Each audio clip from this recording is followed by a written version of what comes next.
Part 3. 33.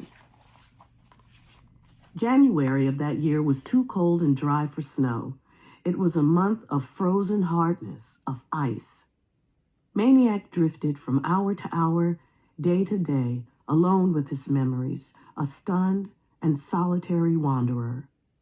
He ate only to keep from starving, warmed his body only to keep it from freezing to death, ran only because there was no reason to stop.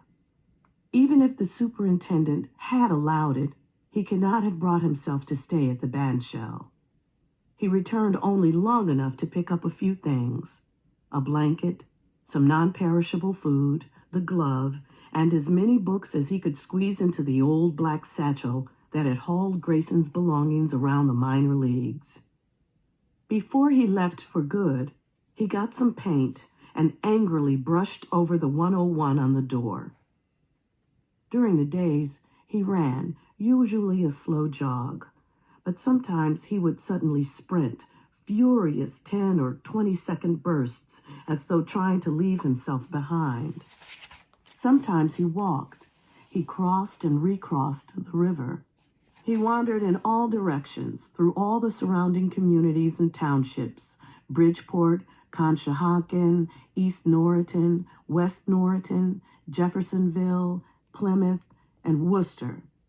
Whenever he crossed the bridge over the Schuylkill, he turned his eyes so as not to see the nearby P&W trestle.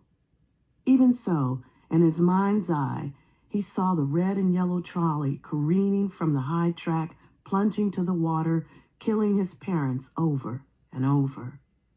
After a while, he stopped crossing the bridge. Other than that, he went wherever there was room to go forward, along roads and alleys and railroad tracks, across fields and cemeteries and golf courses. From high above, a tracing of his routes would have looked as hopelessly tangled as Cobble's knot. By nightfall, he was back in Two Mills. He would retrieve the satchel from wherever he had stashed it and find a place to endure the night. A few times he revisited the buffalo pen, where he covered himself with the second blanket of straw. Other times his overnight quarters might be an abandoned car, an empty garage, a basement stairwell. When his original supply of food ran out, he fed himself at the zoo or at the soup kitchen down at the Salvation Army. He did odd jobs for housewives, ran errands for shopkeepers. He would not beg. One day he found himself among monuments and cannon and rolling hills. He was in Valley Forge. Here the Continental Army had suffered through a winter of their own, and the vast, stark frozen desolation itself seemed a more proper monument than statues and stones. The only buildings here were tiny log and mortar cabins, replicas of the Army's shelters.